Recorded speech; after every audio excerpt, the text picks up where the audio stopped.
السلام علیکم ورحمۃ اللہ وبرکاتہ۔ نحمدہ ونصلی علی رسولہ الکریم، اما بعد فاعوذ باللہ من الشیطان الرجیم، بسم اللہ الرحمن الرحیم۔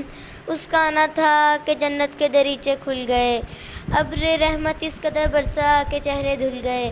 سامعین محترم، آج میری تقریر کا عنوان ہے نبی صلی اللہ علیہ وآلہ وسلم کی ولادت مبارک۔ میرے پیارے نبی صلی اللہ علیہ وآلہ وسلم کی آمد تھی کہ سارے جہاں کے اندھیرے ختم ہو گئے، سارے ہجر و صنم ٹوٹ گئے۔ وہ وحشی درندے جو انسانیت کے نام پہ دھبا تھے اور دنیا پر حکومت کر رہے تھے، ان کی حکومت ختم ہو گئی۔ جو انسانوں کو شیروں کے آگے نوالا بنتا دیکھ کر خوش ہوتے تھے، وہ میرے پیارے نبی صلی اللہ علیہ وآلہ وسلم کے آنے کے بعد خود ہی ختم ہو گئے، کسی نے ان کو پوچھا تک نہیں۔ جہالت بھی مٹ گئی، ابو جہل بھی مٹا، ضم بھی مٹا، ابو لہب بھی مٹ گیا، عیاشی بھی مٹی، کیسر اور کسریٰ کی سلطنت بھی مٹ گئی۔ لوگوں کو مٹی میں وہ سکون ملا جو سنگ مرمر میں نہیں ملا کرتا تھا، اور پھر نہ ہواؤں کو موقع ملا کہ وہ آندیاں لا سکیں، نہ بادلوں کو جرأت ہوئی کہ وہ بارش برسانے میں تاخیر کر سکیں، نہ زمین کو موقع ملا کہ وہ زلزلے برپا کر سکے۔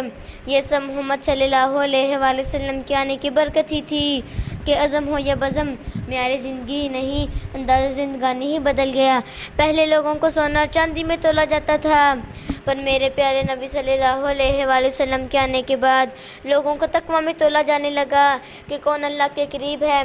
اسلام نے یہ معیار دیا، بلال حبشی رضی اللہ تعالیٰ عنہ جیسا غلام آتا اللہ کے قریب ہوتا۔